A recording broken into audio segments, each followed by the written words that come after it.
जो भी लोग अलग अलग जगहों से जुड़े हैं, सबके लिए मैं प्रभु का धन्यवाद करता हूँ। सारणी से हमारे अनिता सिस्टर भी जुड़ी हैं, उनके लिए भी मैं प्रभु का धन्यवाद करूंगा। प्रभु की महिमा और तारीफ हो। एक और बार मैं त्रिएक परमेश्वर की स्तुति और महिमा करता हूं और आप सभी प्रियजनों को मसीही वंदना भी। हम मिलकर प्रभु के वचन की ओर अपना ध्यान को ले जाएंगे। आपको जरूर याद होंगे कि हम मनन कर रहे हैं प्रकाशित वाक्य छठवा पांचवा अध्याय। 4 और 5 अध्याय हैं हमारा अध्ययन का विषय, और इन दोनों अध्यायों में हम पाते हैं कि प्रभु यीशु मसीह इस संसार में आकर कलीसिया को ले जाने के बाद इस धरती पर होने वाले घटनाओं के बारे में, या उन घटनाओं के लिए स्वर्ग में होने वाली तैयारी के बारे में इन दोनों अध्यायों में बताया है। और एक बार मैं बताता हूं कि अभी हम कलीसिया इस धरती पर है, प्रभु यीशु मसीह स्वर्ग में पिता के दाएं ओर हमारे प्रभु यीशु मसीह हमारे लिए बिचवाई प्रार्थना कर रहे हैं, महायाजकीय प्रार्थना कर रहे हैं। लेकिन शीघ्र ही हमारे प्रभु उस महायाजकीय प्रार्थना को समाप्त करके, जैसे हमने पिछले हफ्ता सीखे थे, प्रभु दूल्हा बनकर बादलों पर आएंगे। प्रभु कलीसिया को अपने ओर उठा लेंगे, कलीसिया को अपने ओर उठा लेंगे। तो कलीसिया को इस संसार से प्रभु अपने पास ले जाने के बाद इस धरती पर झूठा मसीह का शासन होगा, झूठा मसीह का शासन। उस झूठा मसीही के शासन 7 साल का होगा। वो 7 साल के बाद प्रभु यीशु मसीह अपना राज्य इस धरती पर 1000 साल के लिए स्थापित करेंगे। उसके बाद शैतान को हराकर नरक में डाल देंगे। उसके भी बाद सबका न्याय होगा, सब पापियों के। और वो भी होने के बाद ये धरती और आकाश अग्नि के द्वारा नया किया जाएगा, शुद्ध किया जाएगा। और उसके बाद कभी अंत ना होने वाला हमारे प्रभु यीशु मसीह का अनंत राज्य, हम प्रभु परमेश्वर के साथ अनंत काल के लिए राज करने का समय होगा। तो उन सारे भविष्यकालीन घटनाओं के लिए स्वर्ग में होने वाली तैयारी का विवरण है अध्याय 4 और अध्याय 5 में प्रकाशित वाक्य के अंदर जो दिया गया है। हम उन्हीं बातों को देख रहे हैं। इसीलिए 4 अध्याय का पहला पद में ही परमेश्वर ने यूहन्ना को स्वर्ग में बुलाया। वो स्वर्ग में जाकर परमेश्वर की उपस्थिति में वहां की बातों का दर्शन पाया। तो उन्हीं की विवरण हम अध्याय 4 और अध्याय 5 में होकर के देख रहे हैं। उसमें 5वें अध्याय में मुख्य तौर पर हमने ये देखा कि परमेश्वर पिता सिंहासन पर विराजमान है। परमेश्वर के चारों ओर 24 प्राचीनों के सिंहासन हैं और बीच की सिंहासन पर बैठे हुए हमारे परमेश्वर के हाथों में एक किताब है। उस किताब का क्या विशेषता है? उस किताब का क्या विशेषता है?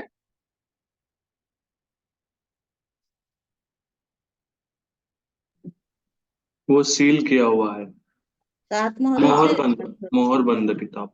7 मोहरों से, हाँ जी, 7 बंद। मोहरों से वो बंद है। एक किताब है, उसका विशेषता यह है कि उसका अंदर बाहर लिखा हुआ है और उसे 7 मोहरों से बंद किया गया है। 7 मोहरों से बंद किया हुआ है और वहां पर एक सशक्त स्वर्गदूत पूछता है कि ये पुस्तक को लेने और उसके मोहरों को खोलने के लिए कोई योग्य है क्या? लेकिन कोई योग्य नहीं मिला, कोई भी योग्य नहीं मिला। जब कोई योग्य नहीं मिला तो यूहन्ना रोने लगा। तो यूहन्ना रोने लगा। रोने वाला यूहन्ना के पास में एक प्राचीन आकर के उसे बताया कि रोने की जरूरत नहीं है। एक है जो इस पुस्तक को लेने और उसकी मोहरों को खोलने के लिए जयवंत हुआ है, जयवंत हुआ है। वो हमने देखा कौन है जयवंत? यहूदा के गोत्र का वह सिंह प्रभु यीशु। यहूदा का गोत्र का सिंह है और दाऊद का मूल। दाऊद का मूल है। वो किसके बारे में है? प्रभु यीशु मसीह के बारे में। प्रभु यीशु मसीह के बारे में। हम 6वां पद में देखा कि, या 6वां पद एक और बार पढ़िएगा, 5 का 6 प्रकाशित वाक्य। तब मैंने उस सिंहासन और चारों प्राणियों और उन प्राचीनों के बीच में मानो एक वध किया हुआ मेमना खड़ा देखा। उसके 7 सिंह और 7 आंखें थी। ये परमेश्वर की 7 आत्माएं हैं जो सारी पृथ्वी पर भेजी गई हैं। तो हमने वहां पर देखा वध हुआ एक मेमना, अर्थात हमारे प्रभु यीशु मसीह जो क्रूस पर बलिदान हुआ था। तो हम उस मसीह के बारे में सीख रहे थे। तो मसीह उस सिंहासन पर बैठे हुए पिता परमेश्वर के हाथों से 7 मोहरों द्वारा मोहरित किताब को लिया या लेने के लिए जयवंत हुआ। वो हमारे प्रभु यीशु मसीह यहूदा के गोत्र का सिंह है, यानी वो राजाओं के राजा है। यीशु मसीह राजा होकर जरूर राज करता है, लेकिन उससे पहले यीशु मसीह हमारे पापों के लिए प्रायश्चित हुआ। वो है वध हुआ मेमना जैसा दिखा, वध हुआ मेमना। तो मसीह के बारे में हम सीख रहे थे, तो उसमें हमने कई बातों को देखा और उसमें हमने देखा कि उसकी 7 सींग हैं। वो प्रभु यीशु मसीह का संपूर्ण राजत्व के बारे में, राजा होने की सिद्धता के बारे में दर्शाया है। और 7 आंखें यीशु मसीह की सर्व ज्ञान के बारे में और पवित्र आत्मा को भी वह दर्शाता है। 7 आत्माएं करके हम वहां पर पाते हैं जो 6वां पद में। और अब हम इतना तक हमने पिछले हफ्ता तक जो सीखा है, इतने में कोई शक अगर किसी को है तो पूछ लीजिएगा। कोई शंका हो, कुछ समझ में नहीं आया हो।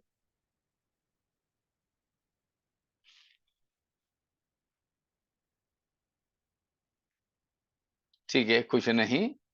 तो अब हम देखेंगे कि 7वां पद को पढ़िएगा। 7वां पद।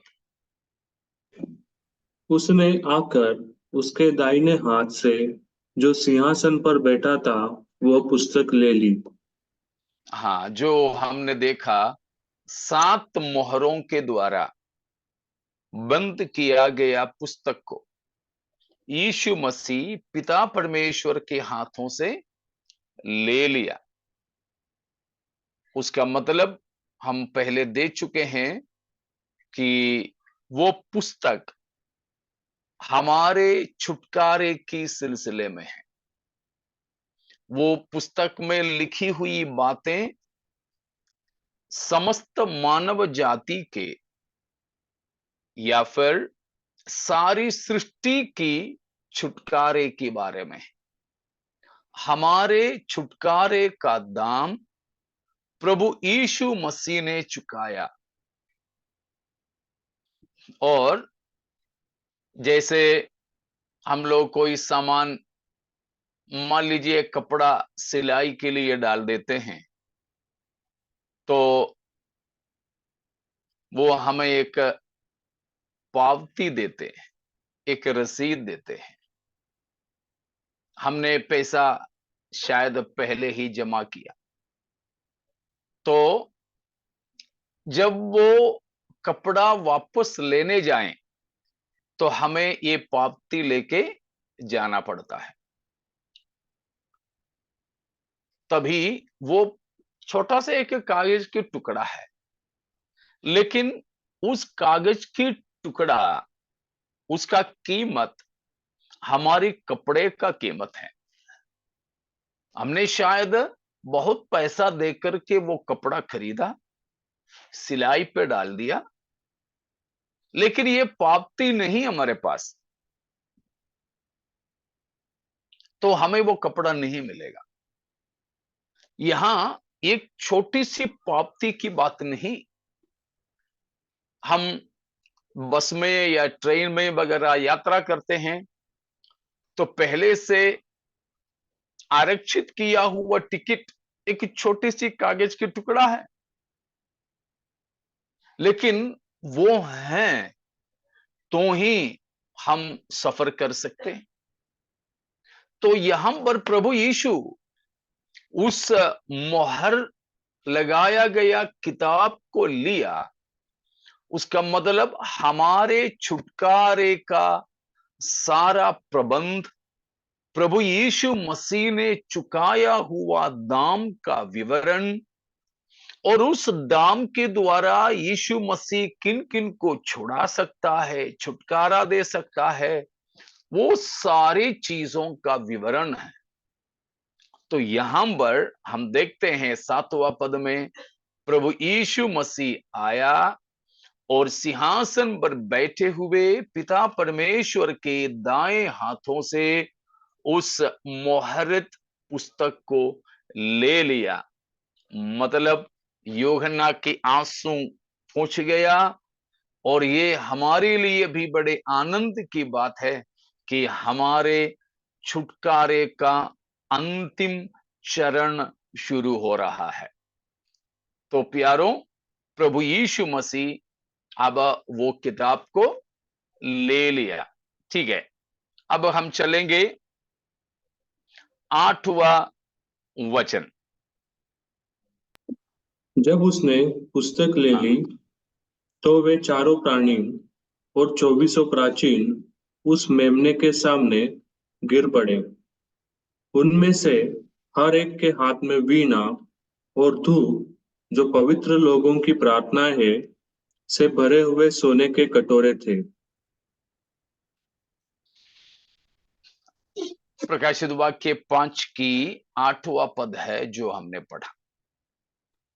इस 8वां पद में हमने पाया कि प्रभु यीशु मसीह जब उस पुस्तक को लिया,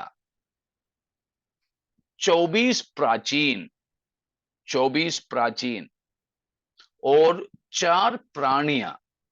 ठीक है, 4 प्राणी कौन है? 4 प्राणियां चार करूब। करूब। स्वर्ग में दूतों का एक विभाग है, वह है करूब। तो 4 प्राणी यहां जो बताया वो करूब है। और 24 प्राचीन जो बताया वो है मनुष्य, यानी पुराने नियम के 12 गोत्र, यहू इसराइल के 12 गोत्रों के और कलीसिया के 12 प्रेरितों के प्रतिनिधियां हैं 24 प्राचीन। ठीक है, 24 प्राचीन पुराने नियम के और नया नियम के पवित्र लोगों को दर्शाता है। 12 गोत्र इसराइल में पुराने नियम में, 12 प्रेरित नया नियम में। तो इसराइल के और कलीसिया के पुराने नियम के पवित्र लोग इसराइल, उनके 12 गोत्र, नया नियम के पवित्र लोग कलीसिया, उसके 12 प्रेरित लोग। तो इन दोनों की 12 12 24 इनकी प्रतिनिधियां हैं ये जो 24 प्राचीन। तो जब प्रभु यीशु मसीह पिता के हाथों से मोहर लगाया गया, पुस्तक को ले लिया, तो क्या किया है? ये चारों प्राणी और 24 प्राचीन, उनके हाथों में क्या है? वीणा वीणा है। और एक धूप। एक के हाथों में 2 चीज है। एक तो वीणा, वो उनकी आनंद को और आराधना को, स्तुति और महिमा करने को दर्शाता है। वीणा प्रभु की स्तुति करने को दर्शाता है। और दूसरी बात है, उनके हाथों में पवित्र लोगों के प्रार्थना से भरा हुआ सोने की धूप बत्तियां हैं। धूप बत्तियां हैं। तो सोने का धूप बत्ती, धूप जलाने वाला बत्तियां, पुराने नियम में हमें मालूम है। उसका तस्वीर में नया नियम में कुछ जो नामधारी कलीसियाएं हैं, वहां पर संडे प्रार्थना के समय में एक आवाज आने वाले स्टील का रहता है, नहीं तो कुछ लोग चांदी का बना देते हैं, वैसे तो स्टील का ही रहता है ज्यादा। नीचे एक बर्तन जैसा है, उसमें अंगार डालते हैं, उसमें लोबान जलाते हैं और उसका हैंडल है, वो घुमाते रहते हैं। तो उसमें से अंगार में जब ये लोबान जलाते हैं तो धूप निकलता है, धुआं। तो वो धुआं, उसको धूप बत्ती बोलते हैं। पुराने नियम में इसराइलियों की आराधना में ऐसे हुआ करता था। नया नियम में वो धूप बत्ती का सही मतलब है यहां पर जो बताया है। पुराने नियम में केवल इशारा या निशान था, नया नियम में उसका असलियत है। तो पुराना नियम में जो धूप बत्ती होता था, उसमें से सुगंधित लोबान जो डालता है तो अच्छा सुगंध आता है। तो वो अंगार में डालते हैं तो धूप निकलता है, ऊपर की ओर जाते हैं, लोगों को वो अच्छा अरोमा, अच्छा सुगंधित लगता है। हम अभी वो नहीं करते हैं, कलीसिया में वो नहीं करते हैं। इसलिए नहीं करते हैं कि उसका असलियत में हम करते हैं। क्या है धूप बत्ती का मतलब? यहां पर बताया है प्रार्थना, हमारी प्रार्थना। पवित्र लोगों के प्रार्थना है। धूप बत्ती यहां जो बताया उसका असली अर्थ है पवित्र लोगों के प्रार्थना। हमारे प्रार्थना परमेश्वर को कैसे लगना चाहिए? सुगंधदायी। सुगंधदायी लगना चाहिए, सुगंधदायक लगना चाहिए। प्रार्थना में हम जो कुछ भी प्रभु से मांगे वो सब कुछ परमेश्वर की प्रसन्नता में होना चाहिए। केवल हमारी आराधना ही नहीं, परंतु हमारी प्रार्थनाएं भी परमेश्वर को ग्रहण योग्य होना चाहिए। अगर हमारे प्रार्थना और हमारी आराधना परमेश्वर को ग्रहण योग्य होना है, तो उससे पहले हम लोग स्वयं परमेश्वर के लिए ग्रहण योग्य होना चाहिए। समझ में आ रहा ना? अगर हम परमेश्वर के लिए ग्रहण योग्य नहीं हैं, तो हमारी प्रार्थना भी और हमारे आराधना भी परमेश्वर ग्रहण नहीं करता, ग्रहण नहीं करता। अगर मेरे मेरे बेटा चाहे कितना भी बड़ा नौकरी करें, कितना भी कमाई करें, लेकिन वो मुझे मानता नहीं है, मेरी बातों को नहीं मानता है, मुझे आदर और सम्मान नहीं देता है, मुझे पापा करके भी नहीं बुलाता है, मेरे से प्रेम संबंध मेरा बेटा नहीं रखता है, लेकिन महीने महीने में पूरा खर्चा पानी उठा लेता है, मैं उसका पैसा नहीं लूंगा। मैं तो उससे बताऊंगा, बेटा मुझे तेरी पैसा की आवश्यकता नहीं है, मुझे तेरी आवश्यकता है। अगर तू मेरे साथ में प्रेम संबंध में जुड़ा रहे, तो तू जो देगा वो मेरे लिए ग्रहण योग्य होगा। कोई नाराज रहते हैं तो उनका कोई दान, उनकी घर से कोई खाना बना करके हमें दे दें, तो हम लेंगे क्या? नहीं लेते हैं। लोग पड़ोस में रहते हैं, कुछ लोग हैं पड़ोस में तो झगड़ते रहते हैं, लेकिन त्योहारों में मिठाई बना करके उनके घर में दे दे तो लेंगे? बिल्कुल नहीं। जब प्रेम संबंध हो तभी। तो यहां पर बात यह है कि हम लोग धूप बत्ती नहीं जलाते हैं, इसलिए नहीं कि हमारे पास में पैसा नहीं हो हम अगरबत्ती जला दें, धूप बत्ती जला दें, लोबान जला दें। नहीं, उसके पुराने नियम में वो सब कुछ मात्र एक सूचना थी, एक छाया थी, एक छाव मात्र। उसका असलियत नया नियम में है। मतलब दो बात मैंने बताया, सबसे पहली बात, हम लोग परमेश्वर के लिए सुगंधित हो। दूसरी बात, हमारी प्रार्थना और आराधना परमेश्वर के लिए सुगंधदायी हो। एक और वचन उसके सिलसिले में पढ़ लीजिएगा,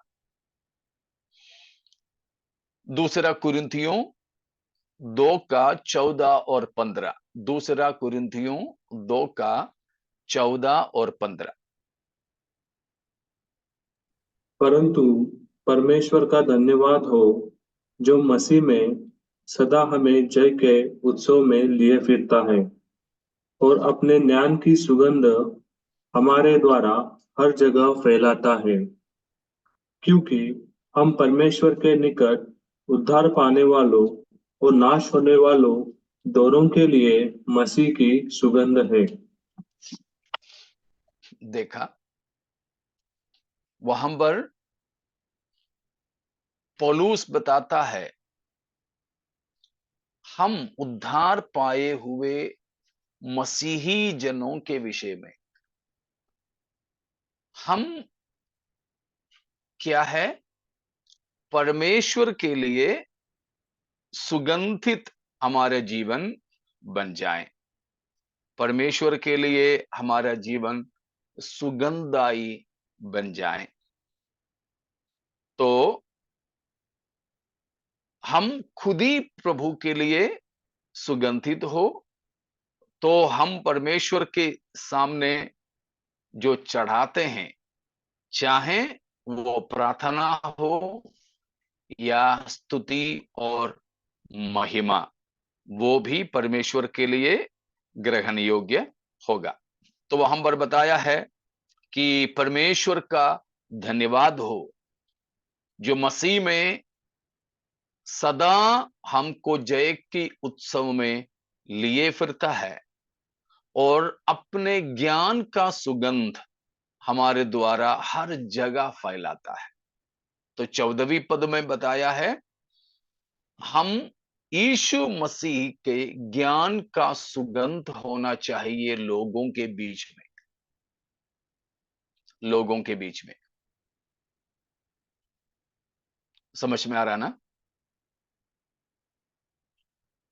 मान लीजिए हम मच्छी का मार्केट में जाएं, मछली मार्केट,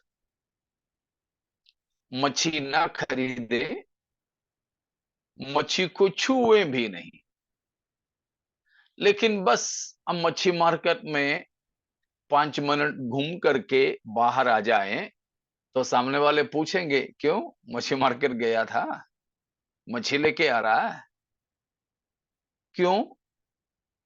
मच्छी मार्केट में हम घूमे, बस उतने में वहां का मछली का गंध हमारे शरीर में, कपड़े में आ गया। उसकी बदले में आप एक परफ्यूम का दुकान में जाइए, एक अत्तर के दुकान में, उधर भी आप कुछ मत खरीदो, आप अत्तर लगावो भी नहीं, बस थोड़ी देर वहां रुक करके आप बाहर आ जाएं, तो हमारे शरीर से अत्तर का अच्छा गंध, सुगंध लोगों में फैलेगा। तो हम जो लिया है, हमारे अंदर जो है, उसी का सुगंध बाहर आता है। तो हमारे अंदर से क्या सुगंध आना चाहिए? 14वीं वचन में क्या बताया है? ज्ञान की सुगंध। हाँ, किसकी ज्ञान की सुगंध? प्रभु मसीह के के, ज्ञान के मसीह के। क्रेस का। हाँ, मसीह के ज्ञान की सुगंध हमारे अंदर से बाहर आना चाहिए। मसीह के ज्ञान की सुगंध हमारे रहन सहन को देखकर लोगों को क्या सूंघने को मिले? मसीह। हमारी बातचीत में लोगों को क्या सुनने को मिले? मसीह। हमारे सुनाई दे रहे हैं ना? सुनने में कोई तकलीफ है? नहीं, क्लियर।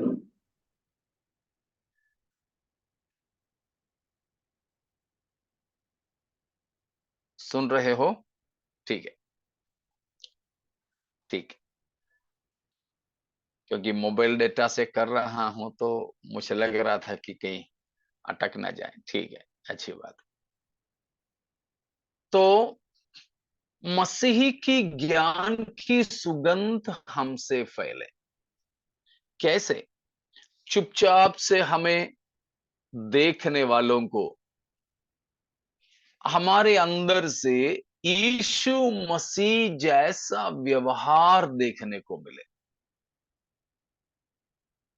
लोग थोड़ी देर हमसे बातचीत करें तो मसीह जैसे या मसीह की बातों को हमसे उन्हें सुनने को मिले। समझ में आ रहा है ना? तो मसीह का ओके मसीह का ज्ञान का सुगंध हमसे निरंतर फैलता जाए। किनको किनको ये सुगंध लगना चाहिए? लोगों को, लोगों को। और 15वां पद में बताया है, क्योंकि हम परमेश्वर के निकट उद्धार पाने वालों और नाश होने वालों दोनों के लिए मसीह के सुगंध। मतलब हमारे अंदर से मसीह का सुगंध मनुष्यों को भी सूंघने को मिले और परमेश्वर को भी। समझ में आ रहा ना? ये दोनों मनुष्य भी हमसे मसीह की ज्ञान की सुगंध को पाले और परमेश्वर भी हमसे मसीह की सुगंध को पाए। तो मनुष्यों और परमेश्वर के सामने हम सुगंधित होना चाहिए। यही है धूप बत्ती का मतलब। हमको बदबूदार जीवन बिताकर लोबान का धूप बत्ती जलाने से कोई मतलब नहीं, परंतु हम ही परमेश्वर के सामने धूप बत्ती बन जाएं। हमको गंदगी की जिंदगी बिताते हुए अगरबत्ती जलाकर खुशबू फैला सकेंगे, अत्तर लगाकर, लोबान जलाकर सुगंध फैला सकते हैं? नहीं, परमेश्वर को वो नहीं चाहिए। आपको शायद मालूम हो, बाइबल में सबसे पहला जो आराधना हुआ था उसके बारे में। सबसे पहला आराधना बाइबल में हमें जो लेख है, रिकॉर्ड है, उसके अनुसार सबसे पहला काइन और आराधना हबील। किसने किया था? काइन और उनमें हबील। से कौन उनमें से कौन पहले किया था? कैन ने कि हाबिल ने? कैन ने। कैन ने किया था। दोनों भाई भाई थे। तो सबसे पहला आराधक उत्पत्ति 4 का 3 पद में हम पढ़ते हैं। 4 का 3 को पढ़िएगा। उत्पत्ति। कुछ दिनों के पश्चात कैन यहोवा के पास भूमि की उपज में से कुछ भेंट ले आया। देखा, पहला भेंट, पहला बलि चढ़ाना, पहला आराधना करना किससे हुआ? Can say. अब चौथा पद।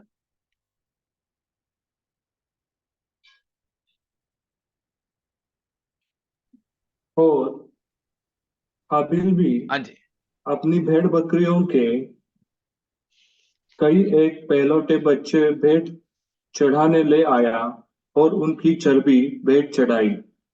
तब हाँ, यहोवा देखा। ने हाँ, तब यहोवा ने हाबिल और उसकी भेंट भेंट को तो ग्रहण किया, हाँ, पांचवा वचन भी। परंतु कैन और उसकी भेंट को उसने ग्रहण न किया।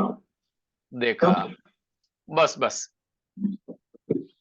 पहला भेंट कैन ने लाया, उसके बाद हाबिल ने भी लाया, लेकिन परिणाम क्या हुआ? परिणाम क्या था? कैन की अस्वीकार हो गई, हाबेल की भेंट स्वीकार हो, जीवन दोनों का। पहले पश्चाताप हाँ, किया। वहां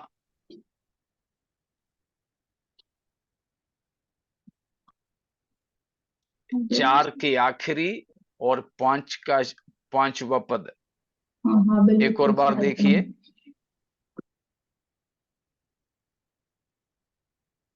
और हाबिल तब यहोवा ने बहुत से लोग यहोवा से प्रार्थना करने लगे।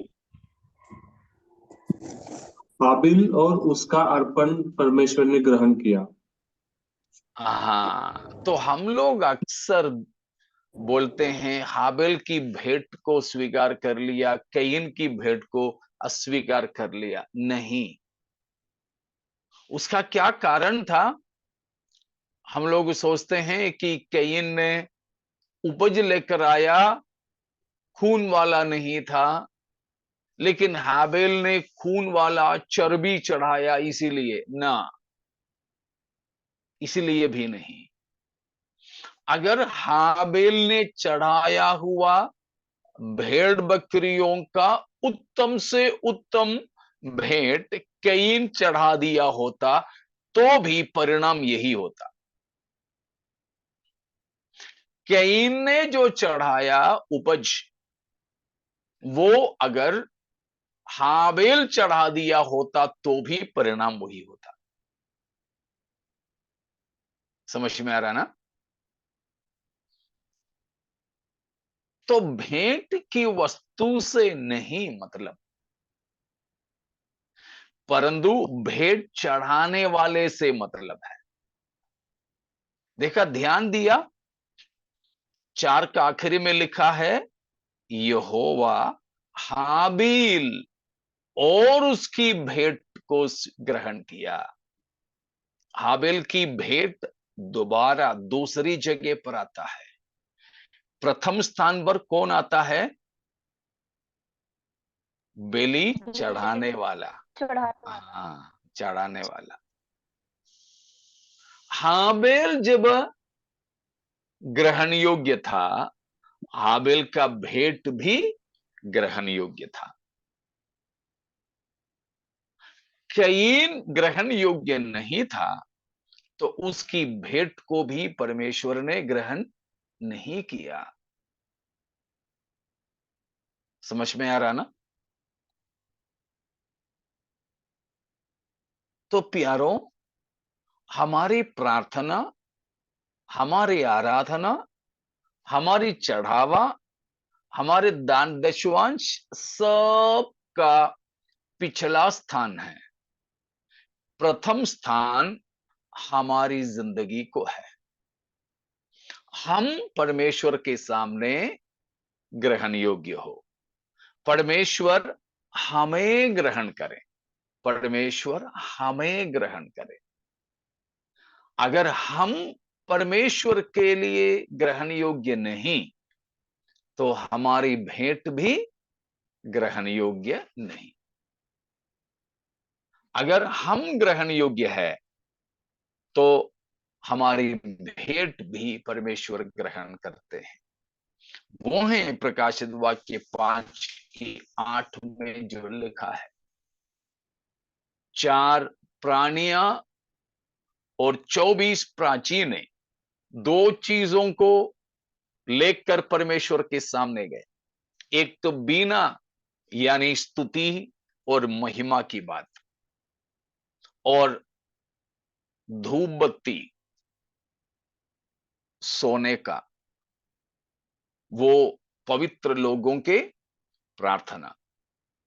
मैं आपको बताऊं, हम लोग इस धरती पर रहकर, शायद झोपड़ी होगी, एक ही कमरे का मकान होगा, शायद मिट्टी और गोबर की फरस होगी, चटाई पर, या फिर हम बोरे बिछाकर उस पर, शायद वो भी नहीं, नीचे बैठ करके प्रार्थना करते होंगे, चल फिर के प्रार्थना करते होंगे। लेकिन हम पवित्र लोग हैं, तो हमारी प्रार्थनाएं व्यर्थ नहीं जाता। हमारी प्रार्थनाओं को परमेश्वर स्टोर करके रखता है। हमारी प्रार्थनाओं को परमेश्वर अपने कुप्पी में भर के रखता है, अपने स्टोर हाउस में रखता है, अपने जो है बर्तन में हमारे प्रार्थनाओं को रखते हैं। आज हमें उत्तर नहीं मिला तो भी ये मत समझिए कि परमेश्वर ने हमारी प्रार्थना को अनसुनी किया है। नहीं, हमारी प्रार्थना को परमेश्वर ठीक समय पर उत्तर देंगे। हालेलुया। तो हमारी प्रार्थनाएं हमारे समय पर नहीं, परमेश्वर के समय पर उत्तर लेकर आता है। उसे परमेश्वर क्या करता है? संभाल करके रखता है। हालेलुया। तो वो व्यर्थ में नहीं जाएगा प्यारों, व्यर्थ में नहीं जाएगा। तो यहां पर बताया है कि ये करूब और 24 प्राचीन बीना लेकर और सोने की धूप बत्ती लेकर परमेश्वर के सामने खड़ा हुआ। परमेश्वर के सामने खड़ा हुआ। वो है पवित्र लोगों के प्रार्थना, पवित्र लोगों के प्रार्थना। प्रकाशित वाक्य 8:3 भी पढ़ लीजिएगा। प्रकाशित वाक्य 8:3। फिर एक और स्वर्गदूत फिर एक और स्वर्गदूत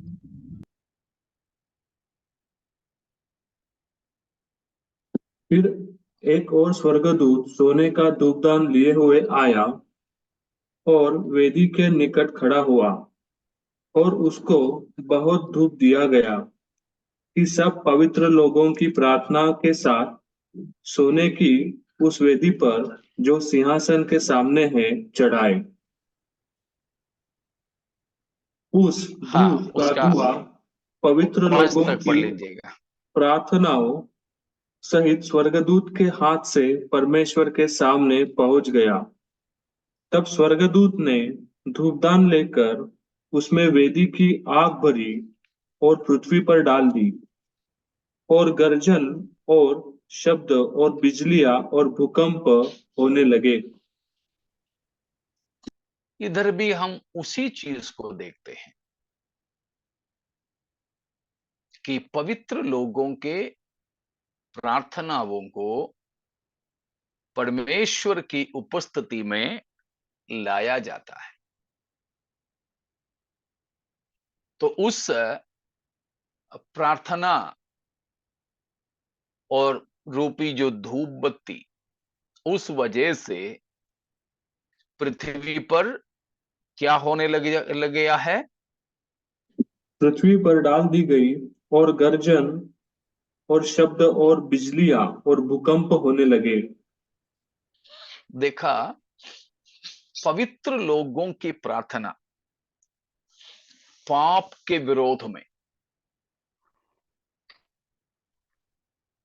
पवित्र लोगों की प्रार्थना पाप के विरोध में, और परमेश्वर की व्यवहार, परमेश्वर की बर्ताव, परमेश्वर की प्रतिक्रिया मनुष्यों की स्वभाव के विरोध में होने के लिए पवित्र लोग प्रार्थना करते हैं। पवित्र लोग प्रार्थना करते हैं, तुरंत उसका उत्तर शायद नहीं मिलता है, लेकिन परमेश्वर उसे अपने पास संभाल के रखा है। समय पर उसी प्रार्थना के उत्तर के तौर पर पृथ्वी पर परमेश्वर का न्याय प्रकट होगा,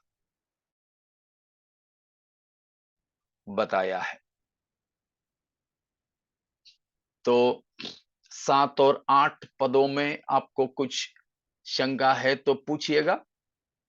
7 और 8 वचनों में जो लिखे बातों को हमने देखा कि प्रभु यीशु मसीह पिता के हाथ से पुस्तक को ले लेते हैं और उस समय में 4 प्राणी और 24 प्राचीन बीना और प्रार्थना रूपी धूप बत्ती को लेकर प्रभु के सामने खड़े होते हैं। मसीह के सामने, मेमने के सामने वे दंडवत करते हैं। गिर पड़े मतलब वे दंडवत किए हैं, आराधना हो रहा है। इतने में कोई शक हो तो पूछ लीजिएगा।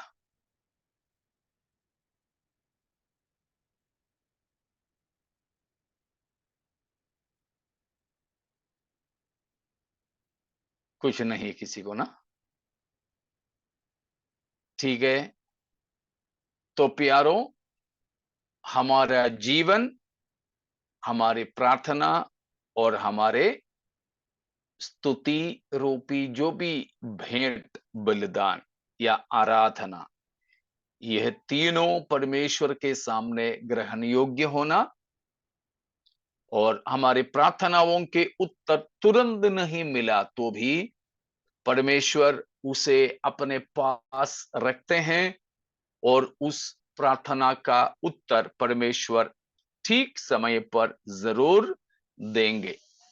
शायद कुछ कुछ प्रार्थनाओं के उत्तर हमें हमारे जीवन काल में भी नहीं मिले, लेकिन हमारे मृत्यु के उपरांत जरूर उसका उत्तर आएगा।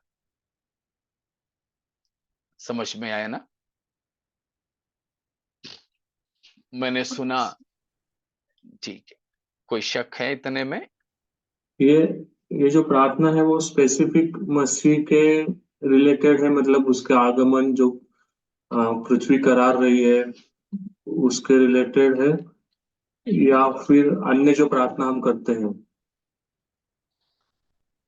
ये जो प्रार्थना है, अभी जैसे हम पहाड़ी उपदेश में सीख रहे थे, मत्ती 6 का 9 से 13 तक की वचनों में यीशु मसीह ने चेलों के प्रार्थना करना सिखाया। हे हमारे पिता, आप जो स्वर्ग में हैं, आपका नाम पवित्र माना जाए, आपका राज्य आए, आपकी इच्छा जैसे स्वर्ग में पूरी होती है वैसे पृथ्वी पर भी पूरी हो। ठीक है, हम लोग ये प्रार्थना कर रहे हैं, सालों से कर रहे हैं। ठीक वैसे ही नहीं, उसको रटना ही नहीं, काफी लोग उसको रट करके करते हैं। हम लोग रटे नहीं तो भी अक्सर प्रार्थना करते हैं, प्रभु आपका राज्य आए, आपका नाम पवित्र माना जाए। प्रार्थना तो करते हैं ना? लेकिन इस तरह की, उस समय मैंने आपको बताया था मत्ती 6 का 9 से, कि हमारी प्रार्थना का सबसे मुख्य मुद्दा ईश्वरीय मुद्दा होना चाहिए। परमेश्वर की बातों के लिए हमें प्रार्थना करना चाहिए। ये मैंने उस समय बोला था। ठीक वैसे ही पवित्र लोग इस पृथ्वी पर रह करके प्रार्थना करते हैं। ये तो वो प्रार्थना नहीं, प्रभु मुझे आशीष देना, मेरी पत्नी को आशीष देना, मेरे बेटे को आशीष देना, ये वाला प्रार्थना नहीं है। ये मेरी नौकरी में साथ रहना, मेरी बेटे की पढ़ाई में सहायता करना, मेरी बेटी की परिवार के जीवन को आशीष देना, ये प्रार्थना नहीं है। ये प्रार्थना परंतु परमेश्वर की इच्छा के अनुसार परमेश्वर का राज्य इस पृथ्वी पर आने के लिए, परमेश्वर की महिमा इस पृथ्वी पर प्रकट होने के लिए, परमेश्वर का इच्छा इस पृथ्वी पर पूरा होने के लिए, राज्य संस्थापित होने के लिए हम जो प्रार्थना करते हैं, उस उन विषयों के जुड़े हुए हम जो भी प्रार्थनाएं करते हैं, उन प्रार्थनाओं का उत्तर है। उसमें हम कुछ लोगों की मन फिराव के लिए भी प्रार्थना करते हैं, कुछ लोगों को परमेश्वर का भय पैदा करके, कुछ लोगों को प्रभु का एक पहचान देने के लिए भी हम प्रार्थना करते हैं। वो सारी प्रार्थनाएं यहां होता है। एक तो वो हुआ। दूसरी बात, प्रभु यीशु मसीह आए, कलीसिया को लेकर गए। उसके बाद पृथ्वी पर झूठा मसीही का राज्य। उस समय भी यहूदी जैसे लोग रहते हैं, यहूदी लोग, उनको भी पवित्र कहा गया है, चुने हुए लोग हैं। वे लोग भी उस समय झूठा मसीही के शासन काल में क्या करते हैं? कराहते हैं, कष्ट उठाते हैं। वे भी छुटकारा के लिए प्रार्थना करते हैं। अभी कलीसिया जब सताई जा रही है तो प्रार्थना करते हैं, प्रभु आपके लोगों को छुटकारा दे। तेरे नाम को लोग निंदा करते हैं, आप उस पर अपने हाथ को बढ़ा दे। बहुत से पवित्र लोग सताए जाते हैं, बहुत से लोगों पर झूठे आरोप लगा दिए जाते हैं। प्रभु आप धार्मिकता से न्याय करना। प्रार्थना करते हैं ना?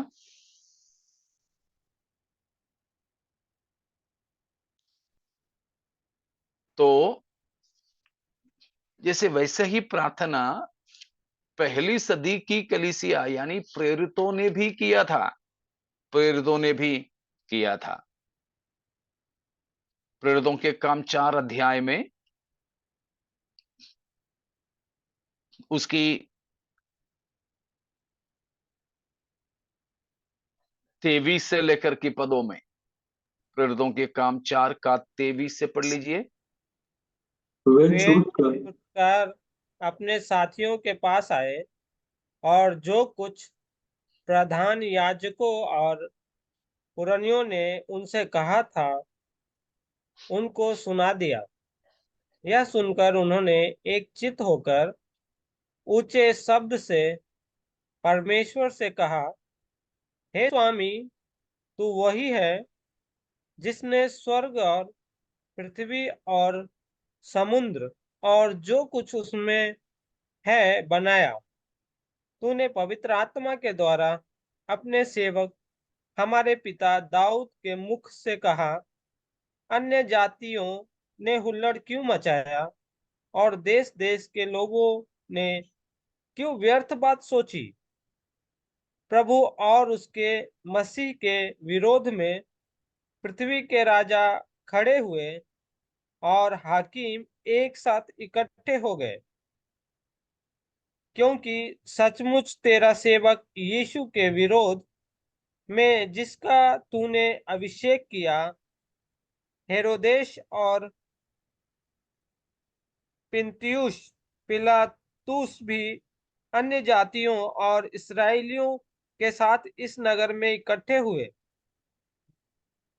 कि जो हाँ कुछ जी हाँ, ठीक है सजित ब्रदर। उस प्रकार करीब 31वां पद तक प्रेरितों ने प्रार्थना किया।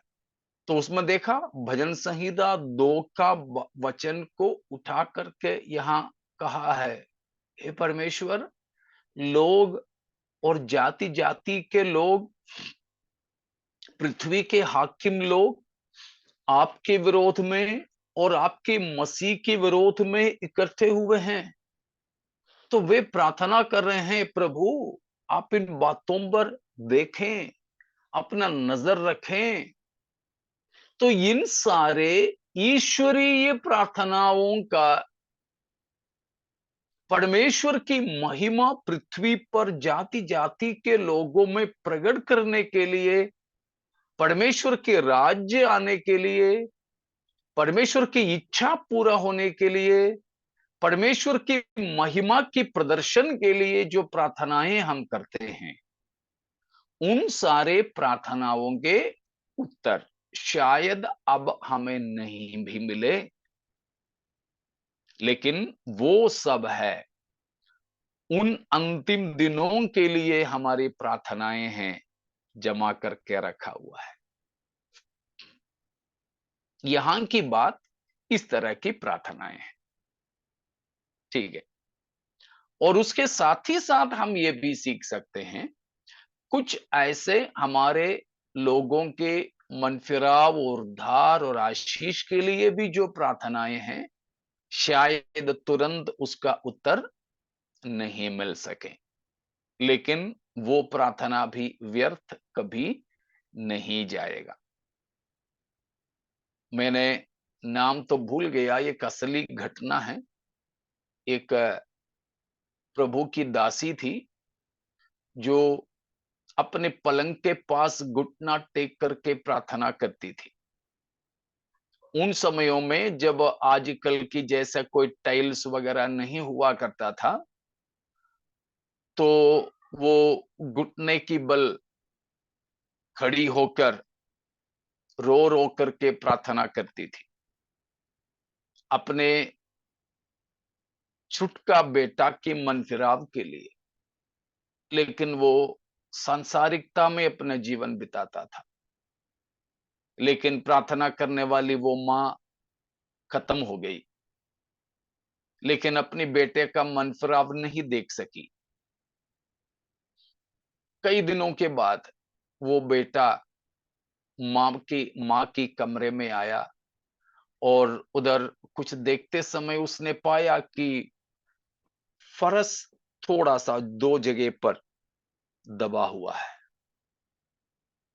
और उसकी बगल में कुछ छेद जैसा भी दिख रहा है। मिट्टी की फर्श थी। तो उसने अपने भाई से पूछा, ये क्या है? तो बोला, वो हमारी माँ घुटना टेक कर तेरे लिए प्रार्थना करती थी। वो मम्मी की वजन से लगातार घंटों तक प्रार्थना करने की वजह से उनकी घुटने का निशान है वो दो जगह पर, और तेरे लिए आंसू बहाती थी तो उनकी आंसू गिर गिर के वहां पर मिट्टी जो है निकली हुई है।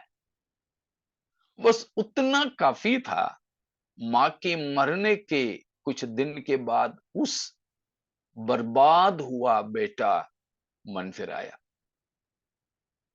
तो संभव है प्यारों, हमारे प्रार्थनाएं तुरंत उत्तर लेकर ना आए, तो भी परमेश्वर की इच्छा के अनुसार किए जाने वाली प्रार्थना कभी बेकार और नाकाम नहीं होगा।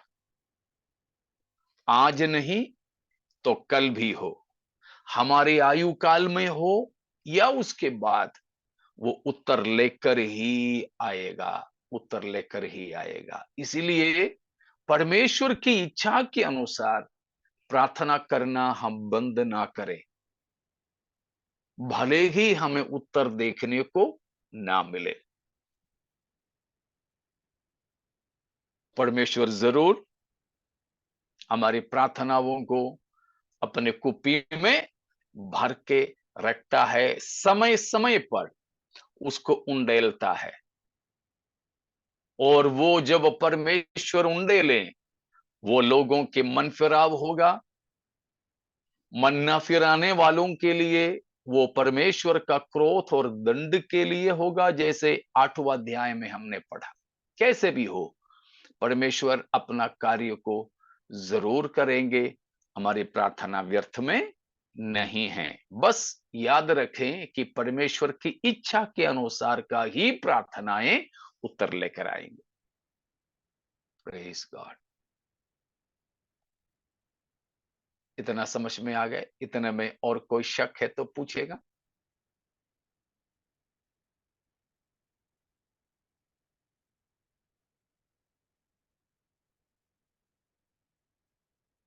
कुछ नहीं तो हम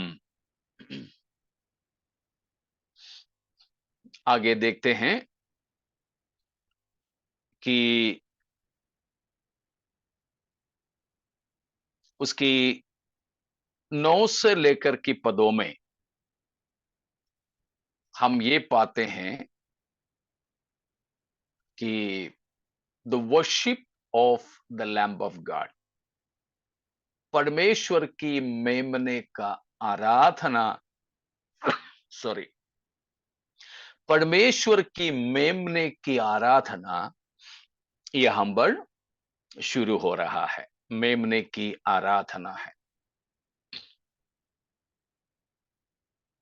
9 से लेकर 14 तक की पदों में भी हम ये बात को देखते हैं। परमेश्वर की मेमना यानी यीशु मसीह की आराधना। मसीह की आराधना यहां पर जब हम देखते हैं तो हम ये समझ सकते हैं कि प्रभु यीशु मसीह भी आराधना के योग्य पिता परमेश्वर के तुल्य है। पिता परमेश्वर के तुल्य है, यानी इन भागों में यह 8वां पद से ही होता है। वे क्या किए हैं? मेमने के सामने दंडवत की, है ना, मेमने के सामने दंडवत की। तो 8वां पद से ही मेमने की आराधना शुरू होता है, यानी हमारे यीशु मसीह आराधना के योग्य है। कुछ लोग बोलते हैं कि यीशु परमेश्वर नहीं है, लेकिन यहां बड़ा सशक्त तरीके से यह साबित होता है यीशु परमेश्वर ही है, क्योंकि यहां यीशु मसीह स्वर्ग में ही आराधना स्वीकार कर रहे हैं। Praise God. तो हमारे यीशु आराध्य है, आराध्य है। Praise God. तो मसीह आराधना को स्वीकार कर रहे हैं। यहां पर देखिए, आराधना का कारण, आराधना की वजह क्या है? आराधना की वजह, आराधना के वजह क्या है? उसका 9वां पद को पढ़िएगा।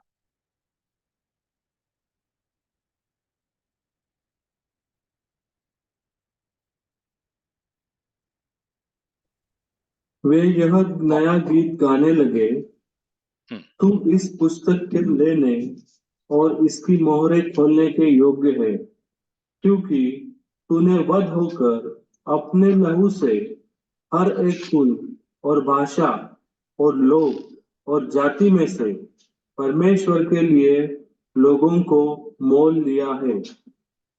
Praise God.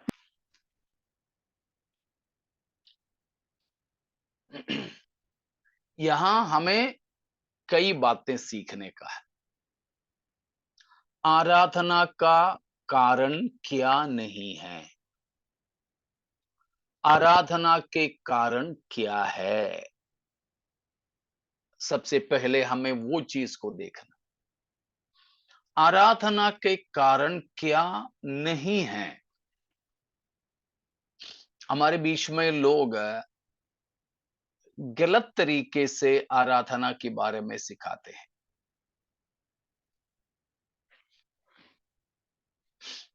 आराधना क्यों करें?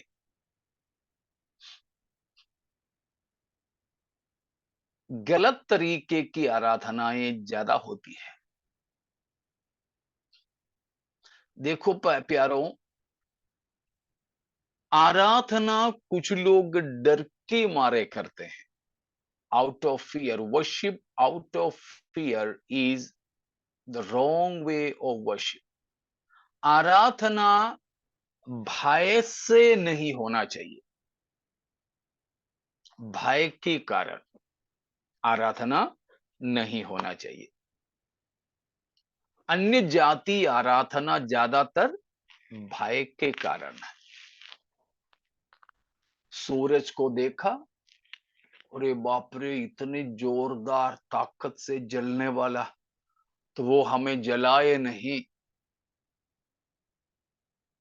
सूरज के सामने हाथ जोड़ दिया, मुंडी लटकाया, आग जला, आग की चपेट में आने वाले सब कुछ को जला डाल रहा है। ये देखा तो अग्नि की सामने दंडवत करने लगे। हवा भवंडर चल रहा है, तो हवा से हाथ जोड़कर बोलने लगे, हवा हमें नुकसान मत करना, तेरी दंडवत। भारी बारिश आने लगे, बाढ़ आने लगे, भूकंप आने लगे। इन सारे समयों में डर के मारे आराधना होते हैं। आपने देखा होगा, सुबह सुबह लोग रेल पटरी पार करके नौकरी में कहीं जाते हैं तो पटरी का दंडवत करते हैं ना, देखे हो? जी कोई जी। कोई हथियार, हाँ, कोई हथियार इस्तेमाल करने वाले कोई काम करने से पहले हथियार की करते हैं। क्यों? ये सब आराधना किससे पैदा हो रहा है? डर से नहीं। परमेश्वर की आराधना डर से नहीं होना चाहिए। यहां पर मसीह की आराधना डर की मारे हो रहा है? नहीं हो रहा है। सच्ची आराधना की बात कर रहा हूं। झूठी आराधना डर से होता है। और दूसरी बात, सच्ची आराधना लालच के द्वारा नहीं, लालच से नहीं है। मतलब कुछ प्राप्त करने के लिए। हम लोगों के बीच में भी कई लोग ऐसे बोलते हैं, आराधना करो, परमेश्वर तुम्हें आशीष देगा। हम लोग हिंदी में एक गाना गाते हैं, मलयालम गाने का अनुवाद है, हिंदी में गाना गाते हैं, आराधना में है छुटकारा, आराधना में है चंगाई। तो किस लिए आराधना कर रहे हैं? छुटकारा और छुटकारा के लिए। चंगाई के लिए। गलत, गलत, गलत रीति है। फिर परमेश्वर की आराधना किस लिए करें, किस वजह से करें? बस एक ही बात बोल करके मैं समाप्त करता हूं, समय हमारा हो गया है। यहां पर हमने पाया है, तू योग्य है। मसीह से क्या बताया है? योग्य है। हाँ, वे ये नया गीत गाने लगे तू इस पुस्तक कि के लेने और उसकी मोहरें खोलने के योग्य है। योग्य है। ये है सच्ची आराधना। उसके बारे में हम ज्यादा अगले हफ्ता प्रभु चाहे तो देखेंगे। सच्ची आराधना का या सही आराधना का सही रूप कैसे हैं? हमारे आराध्य परमेश्वर की योग्यता को पहचान कर उसकी आराधना करें। हमें कुछ मिले ना मिले, हम चंगे हो या ना हो, हमें आशीष मिले या ना मिले, हमारी कर्जा चूक जाए और नहीं, ठीक है ना, परवाह नहीं। लेकिन क्या होना चाहिए? क्या किस लिए आराधना? वह योग्य है। प्रभु तू योग्य है। Acknowledging the worthiness of our God, we need to worship him. हमारे परमेश्वर की योग्यता को पहचाने और परमेश्वर की हम आराधना करने वाले हो। हमारे प्रभु आराधना के योग्य है। उसकी खास योग्यता क्रूस पर वध हुआ, अपने लहू से हमें खरीदा, हमें पापों से मुक्ति दिया, हमें उद्धार दिया। तो प्यारो, उस प्रभु की योग्यता को पहचान कर हम हमारे परमेश्वर की आराधना करने वाले बन जाएं। परमेश्वर इन वचनों के द्वारा हमें आशीषित करें।